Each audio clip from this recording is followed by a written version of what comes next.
Baik, Assalamualaikum warahmatullahi wabarakatuh. Shalom, Om Swastiastu, Namo Buddhaya, dan salam kebajikan. Saya Kiana Zahra Sifat dari tim kontra atau tim oposisi. Dengan tegas, lugas, dan percaya diri saya menolak meski Dewan ini menyesalkan transisi OpenAI menuju struktur perusahaan berorientasi profit.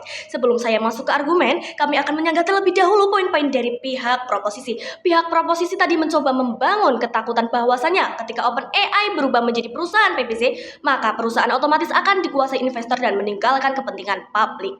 Baik, namun saya rasa bahwasannya argumen itu terlalu berlebihan dan terlalu menyederhanakan kepentingan. Karena apa? Karena dalam struktur PBC, perusahaan tetap memiliki kewajiban untuk apa? Untuk mempertimbangkan manfaat sosial, bukan hanya keuntungan semata saja. Baik, artinya apa? Artinya OpenAI tetap memiliki dasar hukum untuk mementingkan keamanan etika dan dampak sosial dari teknologi yang mereka kembangkan. Jadi, anggapan bahwasannya OpenAI berubah menjadi mesin uang tanpa moral itu tidak terbukti. Selain itu, proposisi juga mengatakan bahwasannya sistem keuangan keuntungan terbatas sebelumnya sudah cukup. Tetapi mereka gagal untuk memahami bahwasannya perkembangan AI adalah salah satu industri yang paling mahal di dunia saat ini. Pengembangan AI yang membutuhkan pusat data besar, energi sangat tinggi, dan penelitian selama bertahun-tahun serta perekrutan ilmuwan terbaik di seluruh dunia. Semua itu justru membutuhkan modal yang sangat besar dan terus meningkat. Jikalau OpenAI terlalu membatasi keuntungan investor, maka kemampuan mereka akan memperoleh dana juga akan melemah. Dan ketika OpenAI tertinggal, dunia juga tidak otomatis menjadi lebih aman. Yang terjadi apa? Yang terjadi justru perusahaan lain atau negara lain yang mungkin lebih agresif dan jauh lebih tidak peduli terhadap etika akan mengambil alih perkembangan AI. Proposisi juga tadi mengatakan bahwasanya perubahan ini akan memperbesar jurang digital karena teknologi menjadi lebih tertutup. Namun, sejarah teknologi menunjukkan hal yang berbeda, seperti internet, komputer, dan telepon pintar yang awalnya mahal dan eksklusif, tetapi karena investasi besar dan persaingan pasar teknologi berkembang sangat cepat, biaya produksi turun dan akhirnya bisa diakses masyarakat yang luas. AI juga memungkinkan bahwasanya perkembangan seperti itu. Lanjut masuk pada argumen-argumen saya. Argumen pertama saya yakni perubahan menuju BBC memungkinkan perkembangan AI yang lebih cepat dan bermanfaat bagi masyarakat luas. Hari ini AI menjadi bagian dari kehidupan sehari-hari.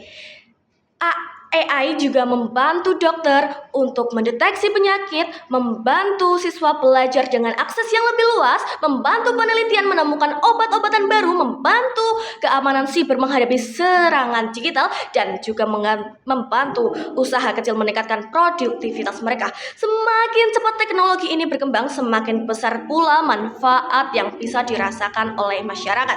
Namun, perkembangan sebesar ini membutuhkan investasi yang sangat besar melalui struktur PBC. OpenAI dapat menarik lebih banyak modal untuk membangun teknologi yang lebih canggih dan lebih berguna nantinya. Dan kami ingin menegaskan bahwasanya keuntungan tidak selalu buruk. Keuntungan justru menjadi dorongan agar perusahaan terus berinovasi dan melakukan penelitian dalam jangka waktu yang sangat panjang. Karena tanpa intensif ekonomi, perkembangan teknologi akan jauh lebih lambat nantinya. Jadi, ketika proposisi tadi mengatakan bahwasanya profit adalah ancaman, kami justru melihat profit itu sebagai alat untuk mempercepat manfaat teknologi bagi masyarakat. Lanjut pada argumen kedua kami, yakni perubahan ini membuat OpenAI tetap mampu bersaing dalam perlombaan AI global. Adik-adik sekalian, AI hari ini adalah persaingan dunia. Kita ketahui bersama bahwasanya negara besar dan perusahaan teknologi rekayasa semuanya berlomba-lomba untuk mengembangkan AI secepat mungkin, dan perlombaan ini tidak berhenti hanya karena OpenAI membatasi membatasi dirinya sendiri. Kalau OpenAI bergerak terlalu lambat karena sistem keuntungan terbatas, maka perusahaan lain akan berkembang secara agresif, bahkan memungkinkan tanpa pertimbangan keamanan dan etika juga. Selain itu, kita bertanya bahwasannya pertanyaannya bukan apakah AI akan berkembang atau tidak, tetapi siapa yang akan memimpin perkembangan itu sendiri. Dan kami lebih percaya bahwasannya OpenAI yang masih memiliki tujuan sosial dalam struktur PBC tetap menjadi pemain utama dibandingkan perkembangan AI dipimpin pihak yang lain yang mungkin hanya mengejar keuntungan atau kepentingannya saja dan juga kepentingan politik. Selain itu, OpenAI justru kehilangan daya saing, maka kualitas penelitian mereka juga akan menurun. Dan inovasi juga penting bagi masyarakat bisa terhambat. Karena itu, mempertahankan kekuatan AI justru penting agar perkembangan AI tetap berada di tangan pihak yang relatif bertanggung jawab. Selain itu, struktur perusahaan ini tidak otomatis memerlukan moralitas. Yang paling menentukan adalah regulasi, pengawasan publik, dan cara teknologi dapat digunakan. Baik, lanjut. Perusahaan dengan keuntungan terbatas juga tetap bisa melakukan kesalahan-kesalahan seperti perusahaan profit juga menghasilkan inovasi yang bermanfaat bagi masyarakat. Karena itu terlalu sederhana jika semua mengabarkan AI disalahkan pada orientasi profit saja. Dan terakhir, kami menolak mosi tersebut karena OpenAI telah mengkhianati misi awalnya. Menurut kami, perubahan struktur ini justru menggambarkan langkah realistis agar OpenAI tetap mampu menjalankan tujuan sosialnya di tengah-tengah persaingan global yang sangat mahal dan cepat. Karena idealisme tanpa sumber daya tidak cukup untuk mengembangkan teknologi sebesar AI. Dan pada akhirnya, dunia membutuhkan AI yang benar-benar berkembang dan memberi manfaat bagi masyarakat.